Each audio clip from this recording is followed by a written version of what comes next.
Hope you all are doing good in your studies. तो आ गया है next part BA staff nurse special MCQ classes. तो 61 questions कर चुके हैं जो कि बहुत ज़्यादा इंपॉर्टेंट है। BA के हिसाब से ही मैंने वो क्वेश्चन कराए हैं, प्रायोरिटी बेस्ड एंड आपकी इंटेलेक्चुअल कैपेबिलिटी बेस्ड ही क्वेश्चन कराए हैं। तो आप ये वीडियो ज़रूर देखिएगा क्योंकि आई नो ये आपको हेल्प करेंगी बहुत ज़्यादा। सो आज हम करेंगे नेक्स्ट क्वेश्चन और आपको एक ऑफर मिल रहा है तो आप उसका मज़ा उठा सकते हैं, जिसमें आपको 99 रुपीज़ के अगर आप मेरे से गोल्डन पॉइंटर्स लेते हैं तो आपको जो सारे PDFs हैं अब मिल सकते हैं 149 रुपीज़ में, विच मीन्स 249 में आपको बहुत सारे ऐसे ही क्वेश्चन PDFs मिल जाएंगे जिसमें आप रोज़ प्रैक्टिस कर सकते हैं। उसमें आंसर विद रैशनल भी लिखे हैं मैंने नॉर्मल लैंग्वेज में, और उसी में आपको गोल्डन पॉइंट्स भी मिल जाएंगे जो कि 200 प्लस गोल्डन पॉइंट्स है। हर एक क्वेश्चन, हर एक टॉपिक मैंने उन गोल्डन पॉइंटर्स में कवर किया हुआ है।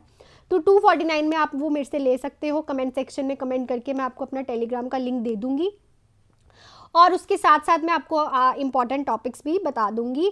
उन गोल्डन पॉइंटर्स को पढ़ के I know that you will crack the exam, और उनको आप 249 रुपीज़ में मेरे से ले सकते हो। अगर आपको ये क्वेश्चंस अच्छे लग रहे हैं तो इनको ज़रूर रिपीट करिए करें रोज़, ताकि आप इन चीज़ों के बारे में, प्रायोरिटीज़ के बारे में समझ पाएँ। सो विदाउट एनी डिले, आपको और टाइम वेस्ट करते हुए हम स्टार्ट करते हैं next question, that is 62 question. 61 question हम कर चुके हैं। तो हमारा क्वेश्चन कह रहा है client has just return from the post anesthesia care unit after undergoing a laryngectomy, which of the following intervention should the nurse include in a care plan. तो एक क्लाइंट है जो कि अभी अभी पोस्ट एनेस्थीसिया केयर यूनिट से आया है और उसकी लेरेंजेक्टमी में गया था, वो अभी अभी उसकी लेरेंजेक्टमी हुई है। तो कौन सी इंटरवेंशन है जो नर्स केयर प्लान में इंक्लूड करेगी। सो देखो, अभी अभी आया है वो लेरेंजेक्टमी से और पोस्ट एनेस्थीसिया यूनिट से। तो हमारे पास ऑप्शन है maintain the head of the bed at 30-40 degree, teach the client how to use esophageal speech, initiate small feeding of soft food, या फिर irrigate drainage tube as needed. So देखो, सबसे पहले हम प्रायोरिटी में क्या करेंगे, अभी अभी आया देखो, ईसोफेजियल स्पीच के बारे में तो हम उसे नहीं समझाएंगे क्योंकि अभी वो पोस्ट ऑपरेटिव पीरियड से आया है, वैसे ही थका हुआ है, तो वो इतना ज़्यादा प्रैक्टिस नहीं कर सकता। ये हम उसको 2-3 दिन बाद स्टार्ट कर देंगे। उसके बाद उसको अभी तो हमने इमीडिएटली अभी अंडरगोइंग आफ्टर, उसके बाद एनेस्थीसिया केयर से अभी आया ही है, उसको फीडिंग तो हम स्टार्ट करेंगे नहीं, ठीक है, एक दिन रुक के करेंगे। दूसरा, इरिगेट करना है ड्रेनेज ट्यूब एज नीडेड, तो नीड के हिसाब से वो तो इरिगेट होती रहेगी, पर सबसे पहले हम क्या करेंगे, उसका हेड जो है बेड का वो मेंटेन करेंगे, बिकॉज क्योंकि वो एनेस्थीसिया यूनिट से आ चुका है तो हम उसको अब 30-40 एंगल पे रखेंगे, जिससे क्या होगा कि उसकी जो लेरेंजेक्टमी हुई है उस साइड पे उसको प्रेशर फील नहीं होगा और जो सर्कुलेशन है वो प्रॉपरली होता रहेगा ब्लड का, ठीक है, जिससे क्या होगा, जो उसकी लेरेंजेक्टमी वाला एरिया है उसको उस पर जैसे बोलते हैं ना प्रेशर फील नहीं होगा, वो एकदम स्टेबल रहेगा। तो हम उसका जो हेड ऑफ द बेड है वो एलिवेट करेंगे। प्रायोरिटी का क्वेश्चन है तो प्रायोरिटी के हिसाब से ही ऑप्शन चूज करना। नेक्स्ट है when performing CPR which of the following indicate the external chest compressions are effective. तो जब हम किसी को कार्डियोपल्मोनरी रिससिटेशन CPR दे रहे हैं तो इनमें से कौन सी इंडिकेशन हमें बताएगी कि जो एक्सटर्नल चेस्ट कंप्रेशन हम उसे दे रहे हैं वो इफेक्टिव हैं। Mottling of the skin, pupillary dilatation, palpable pulse, cool and dry skin. So देखो, सबसे पहले जब भी हम किसी को CPR देते हैं या फिर आपने अपने हॉस्पिटल केयर्स में दिया होगा तो आपने देखा होगा कि जब भी हम उसको CPR देने जाते हैं उससे पहले भी हम पल्स चेक करते हैं, उसके बाद भी हम क्या चेक करते हैं, उसकी जो पल्स है वो पाल्पेबल हुई है कि नहीं। अगर उसकी पल्स जो है पाल्पेबल होनी स्टार्ट हो गई है तो इट मीन्स जो चेस्ट कंप्रेशन उसको जा रही हैं वो इफेक्टिव हो रही हैं, जो पेशेंट है वो इस चीज़ को रिस्पॉन्ड कर रहा है, पेशेंट की जो बॉडी है वो इस चीज़ को रिस्पॉन्ड कर रही है। नेक्स्ट पे चलते हैं क्वेश्चन पे अपने। ए 18 month old with a congenital heart defect is to receive the digoxin twice a day. The nurse आएगा यहाँ पे, the nurse should instruct the parent about which of the following. तो एक 18 month ओल्ड चाइल्ड है, उसको congenital heart defect है और वो डिजॉक्सिन ले रहा है ट्वाइस अ डे। तो नर्स पेरेंट्स को ऐसा क्या चीज़ इंस्ट्रक्ट करेगी इनमें से। तो देखो, डिजॉक्सिन से रिलेटेड बहुत क्वेश्चन आते हैं, प्रायोरिटी बेस्ड क्वेश्चन ही BFHS में देखे जाते हैं। सो आप सारे ऑप्शंस पहले पढ़िए और देखिए कि हम अगर वहाँ पे होते तो हम क्या करते। तो हमारे पास ऑप्शन है digoxin enables heart to pump more effectively. Signs of toxicity include loss of appetite, vomiting, increased pulse. It is absorb better if taken with milk. If a child vomit within 50 minutes of administration the dose should be repeated. तो जब भी कोई बच्चा या फिर adult भी digoxin ले रहा होता है तो हम उसको ऑलवेज क्या बताना होता है ज़रूरी, उसकी टॉक्सिसिटी. क्योंकि डिजॉक्सिन की टॉक्सिसिटी और लिथियम की टॉक्सिसिटी ऐसे है क्योंकि इनकी जो नॉर्मल वैल्यूज़ होती है वो होती है पॉइंट्स में. तो ये ऐसे इंक्रीज़ होती हैं कि पता ही नहीं चलता कि इसकी टॉक्सिसिटी हो चुकी है. सो सबसे पहले प्रायोरिटी में हम नर्स अपने बच्चे के पेरेंट्स को ये बताएंगे नर्स कि जो इसकी टॉक्सिसिटी होती है वो होती है जीआई इरिटेबिलिटी से. किससे? जीआई इरिटेबिलिटी से. ये क्या करती है कि जो गैस्ट्रोइंटेस्टाइनल है उसको इरिटेशन करती है. जैसे ही आपको ये पता चलेगा कि वो वॉमिटिंग कर रहा है, उसको नोजिया फील हो रहा है, उसको एपेटाइट लॉस हो रहा है. इंक्रीज्ड पल्स क्यों? क्योंकि ये टैकीकार्डिया नहीं करती, ये क्या करती है? ब्रेडिकार्डिया. बट अगर इसका ओवरडोज हो जाएगा तो ये क्या करती है? टैकीकार्डिया. तो ये प्रायोरिटी का क्वेश्चन एक और था, अच्छा क्वेश्चन था, आ रखा है बहुत बार. नेक्स्ट है the nurse should assess a client with thrombocytopenia who has developed haemorrhage from which of the following. तो अगर किसी का हम थ्रोम्बोसाइटोपिनिया असेस कर रहे हैं, ठीक है, तो इसमें से कौन सी ऐसी फाइंडिंग है हैमरेज की जो हमें बताएगी कि उसको थ्रोम्बोसाइटोपिनिया है? Tachycardia, bradycardia, decreased partial pressure of carbon dioxide या फिर नैरोड पल्स प्रेशर. सो देखो क्या चीज़ बताएगी इसमें से कि जो पेशेंट है उसको क्या हुआ है? हैमरेज हुआ है. तो क्या होता है जब किसी पेशेंट को टैकीकार्डिया देखने को मिलता है तब पता चलता है कि उसको जो है डेवलप्ड हो गया है हैमरेज. टैकीकार्डिया क्या होता है? हार्ट क्या करता है? एक कंपनसेशन मैकेनिज्म स्टार्ट करता है. कंपनसेशन मैकेनिज्म क्या? जब किसी को हैमरेज होगा तो ऑब्वियसली जो ब्लड सप्लाई है वो क्या हो जाएगी? कम हो जाएगी, क्योंकि हैमरेज हो रहा है, ब्लीडिंग हो रही है. तो जब ब्लड सप्लाई बाकी ऑर्गन्स को कम हो जाएगी तो हार्ट क्या करेगा? और तेज़ी से पंप करना स्टार्ट करेगा ब्लड को, ताकि वो कंपनसेट कर पाए ऑक्सीजन की कमी और ब्लड का सर्कुलेशन को.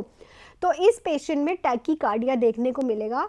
ऑब्वियसली उसको थ्रोम्बोसाइटोपिनिया है, अगर उसको हैमरेज होगा तो उसको टैकीकार्डिया देखने को मिलेगा. तो टैकीकार्डिया एक ऐसी फाइंडिंग है, ऐसी असेसमेंट है जो हमें बताएगी कि पेशेंट को हैमरेज है. तो याद रखना कि हार्ट का कंपनसेशन मैकेनिज्म होता है. नेक्स्ट है विच of the following is the most important goal of nursing care for client who is in a shock. तो इसमें से कौन सा ऐसा नर्सिंग गोल जो है इंपॉर्टेंट होगा शॉक वाले पेशेंट के लिए? मैनेज करना फ्लूइड ओवरलोड, मैनेज करना इंक्रीज द कार्डियक आउटपुट, या फिर मैनेज करना इनएडिक्वेट टिश्यू परफ्यूजन, या फिर मैनेज करना वेजोकॉन्स्ट्रिक्शन ऑफ वास्कुलर बेड. सो देखो शॉक वाले पेशेंट में क्या होता है कि जो टिश्यूज़ हैं उनको क्या नहीं जा रही? ऑक्सीजन और ब्लड सप्लाई नहीं जा रही. शॉक में यही होता है ना कि जो पेशेंट है उसको ऑक्सीजन सप्लाई प्रॉपर्ली नहीं पहुंचती ऑर्गन्स को. तो उसमें क्या होता है? स्टार्ट हो जाता है टिश्यू परफ्यूजन होना. ऑब्वियसली अगर किसी टिश्यू को ऑक्सीजन सप्लाई नहीं जाएगी तो उस पेशेंट को टिश्यू परफ्यूजन होना स्टार्ट होगा. तो जब भी आपको शॉक की प्रायोरिटी नर्सिंग केयर पूछे तो विदाउट एनी हेजिटेशन टिक करें इनएडिक्वेट टिश्यू परफ्यूजन को मैनेज करना, क्योंकि ये किससे कॉज होता है? हैमरेज से ही. सो डिक्रीज्ड कार्डियक आउटपुट जो हमें देखने को मिलती है वो किस में देखने को मिलती है? कार्डियोजेनिक शॉक में. किसमें? कार्डियोजेनिक शॉक में देखने को मिलती है. और जो massive vasodilation of vascular bed है ये हमें किन किन में देखने को मिलती है? एक न्यूरोलॉजिकल शॉक में, न्यूरोजेनिक, और एक एनाफिलेक्टिक और सेप्टिक शॉक में. ठीक है. फ्लूइड डेफिशिएंट और फ्लूइड ओवरलोड जो है वो नॉट फ्लूइड डेफिशिएंट अक्कर होता है, फ्लूइड ओवरलोड नहीं अक्कर होता. ठीक है. तो वो हमें देखने को मिलता है शॉक में. फ्लूइड ओवरलोड नहीं होता, फ्लूइड डेफिशिएंट हमें मैनेज करना होता है. नेक्स्ट है a client is admitted to the emergency department with the headache, weakness and slight confusion. The physician diagnose carbon monoxide poisoning. What should the nurse do first? तो एक client admit हुआ है emergency department में, उसको headache हो रहा है, weakness हो रहा है और स्लाइटली कन्फ्यूज्ड है वो. तो कौन सा ऐसा सो फिजिशियन ने क्या डायग्नोज किया है कि इस पेशेंट ने कार्बन मोनोऑक्साइड का पॉइजनिंग कर ली है. तो नर्स पहले क्या करेगी? इनिशिएट करेगी gastric लवाज, maintain body temperature, administer करेगी 100% ऑक्सीजन बाय मास्क, या ऑब्टेन करेगी साइकेट्रिक रेफरल. तो सबसे पहली बात तो साइकेट्रिक रेफरल का इसका होना कोई लेना देना है ही नहीं, क्योंकि मोनोऑक्साइड पॉइजनिंग से हो रही है, ये तो क्वेश्चन नहीं क्लियर कर दिया। उसको कोई साइकेट्रिक प्रॉब्लम की वजह से वीकनेस एंड हेडेक नहीं हुई है, वो किस वजह से हुई है, उसने पॉइजनिंग कर ली है कार्बन मोनोऑक्साइड की। सो हमारा जो फोर्थ ऑप्शन है ये तो जाते ही क्या हो गया, तो हमें क्वेश्चन पढ़ते ही पता चल गया कि ये गलत है। अब देखो गैस्ट्रिक लवाज हम नहीं करेंगे, ठीक है, गैस्ट्रिक लवाज करेंगे तो क्या होगा, उसकी हम जो कंटेंट है अंदर का वो बाहर आएगा, जिससे क्या होगा, उसकी बॉडी और ज़्यादा वीक होगी और उसे और ज़्यादा ऑक्सीजन की नीड पड़ेगी, पेशेंट अनकॉन्शियस भी हो सकता है। बॉडी टेम्परेचर इस टाइम मेन नहीं है, हमें क्या करना है, एडमिनिस्टर करनी है 100% ऑक्सीजन बाय द मास्क। क्यों करनी है, क्योंकि जो कार्बन मोनोऑक्साइड है अगर ये बॉडी में जाती है तो ये क्या करती है, जो हीमोग्लोबिन होता है ना हमारी बॉडी का, उसके साथ फटाफट से बॉन्ड बना लेती है। इतनी फटाफट से बॉन्ड बनाती है कि जो ऑक्सीजन होती है वो भी अभी जल्दी हीमोग्लोबिन से बॉन्ड नहीं बनाती जितना जल्दी कार्बन मोनोऑक्साइड बॉन्ड बना लेती है, कंबाइन हो जाती है। तो क्या करेंगे, हम 100% ऑक्सीजन देंगे ताकि जो उसकी कार्बोक्सी हीमोग्लोबिन है उसकी लाइफ जो है वो कम हो जाए, ठीक है। तो ऐसे इस क्वेश्चन को आप सॉल्व कर सकते हो। नेक्स्ट है, patient has a gastrectomy, the nurse should position the client in which of the following. तो पोजीशन से भी बहुत ज़्यादा इंपॉर्टेंट क्वेश्चन आते हैं। देखो अगर आपको ऐसे ही क्वेश्चन चाहिए तो आप मेरे से बाय कर सकते हैं PDF एंड गोल्डन पॉइंटर्स, ठीक है। अगर आप मेरे से गोल्डन पॉइंटर्स लेते हैं तो आपको PDF 149 में मिल जाएगा और गोल्डन पॉइंटर्स 99 में।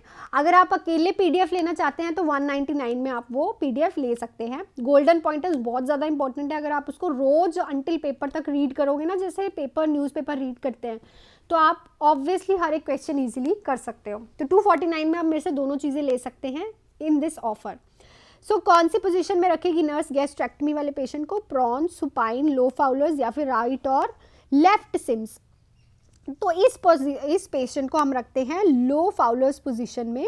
क्यों रखते हैं लो फाउलर्स पोजीशन में, क्योंकि इससे क्या होता है कि जो पेशेंट है ना उसका जो गैस्ट्रैक्टमी वाला एरिया है उस पर कॉन्ट्रैक्चर्स फील नहीं होते उसको, ठीक है। वो इजीली क्या है, उसकी जो सर्जिकल साइट है विदाउट एनी प्रेशर रहती है।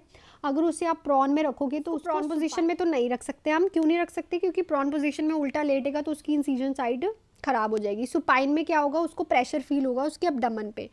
लेफ्ट और राइट सिम्स पोजीशन उसको कंफर्टेबल पोजीशन में नहीं रखेगी, तो लो फाउलर्स पोजीशन देंगे जिससे उसका रेस्पिरेटरी स्टेटस भी मेंटेन रहेगा और जहाँ पे गैस्ट्रैक्टमी हुई है उस इंसिजन पे ऑक्सीजन सप्लाई भी प्रॉपरली होती रहेगी। नेक्स्ट क्वेश्चन है, to reduce the risk of dumping syndrome the nurse should teach the client to do which of the following. तो एक पेशेंट है उसको डंपिंग सिंड्रोम हो रखा है। डंपिंग सिंड्रोम फेवरेट टॉपिक है BFEHS का। डंपिंग सिंड्रोम क्या होता है, जब किसी की टोटल गैस्ट्रैक्टमी हो जाती है तो जो खाना है इसोफेगस से सीधा कहाँ जाता है, ड्यूडिनम में, क्योंकि उसकी गैस्ट्रिक हमने स्टमक तो निकाल दी है। तो इसमें कौन सी इंस्ट्रक्शन देगा वो क्लाइंट को, sit upright for 30 minutes after meal, drink liquid with meal, avoid caffeine, avoid milk and other dairy product, decrease the carbohydrate content of milk. तो हम उसको क्या बोलते हैं कि डिक्रीज करें अपना कार्बोहाइड्रेट कंटेंट पर प्रोटीन का इंटेक प्रॉपर करें, क्योंकि कार्बोहाइड्रेट्स ही एक ऐसे हैं जो कि माउथ में डाइजेशन स्टार्ट हो जाती है तो वो क्या कर सकते हैं, प्रॉब्लम क्रिएट कर सकते हैं। हम कभी भी उसको अपराइट पोजीशन में नहीं बोलते, ऑलवेज कहते हैं लाई करें, 30 मिनट्स लाई करें, जिसकी वजह से जो उसका फूड है वो जो है स्लोली जाएगा, ठीक है। उसे डंप फील नहीं होगा, एकदम से कुछ गिर गया ऐसे फील नहीं होगा, क्योंकि अगर वो अपराइट पोजीशन में होगा तो उसे लगेगा फूड जो है वो सीधा नीचे जाके गिरेगा। तो हम उसको कहते हैं लाई करें। Drink and milk meal avoid करने का, लिक्विड ड्रिंक्स अवॉइड करने का कोई मतलब नहीं होता, हम उसको कहते हैं P. Avoid milk and other diary products भी हम थोड़े कम करते हैं, बिकॉज उससे क्या होता है, इंटेस्टाइनल मोबिलिटी इंक्रीज़ होती है जिस वजह से उसको प्रॉब्लम हो सकती है। तो हम उसके कहेंगे कि कार्बोहाइड्रेट्स जो है वो कंटेंट ऑफ मिल्क जो है, इसने कहा है अवॉइड, प्रॉपरली अवॉइड नहीं करना। थर्ड ऑप्शन में आप अब मेरे से कमेंट में पूछोगे मैम ये क्यों, अवॉइड नहीं करना, हम उसको देंगे, ठीक है, बट उसको अवॉइड नहीं करना, बट एक लिमिट में देना है। सो ये ऑप्शन अवॉइड की वजह से गलत हो गया, ठीक है। So this is all about today's video. आज हम इतने क्वेश्चन करेंगे क्योंकि इंपॉर्टेंट क्वेश्चन है, तो आप इनको ध्यान से पढ़िए, ठीक है, ध्यान से करिए। सो अगर आप मेरे से PDF and golden pointers buy करना चाहते तो आप मेरे को कमेंट सेक्शन में लिख सकते हैं, मैं आपको अपना टेलीग्राम का लिंक दे दूँगी। सो अगर वीडियो अच्छी लगी तो please hit the like button, subscribe to my channel और share this videos with your friends, ताकि आप उनकी भी हेल्प कर पाएँ, ताकि भगवान आपकी हेल्प करे पेपर में। So all the best and thank you so much.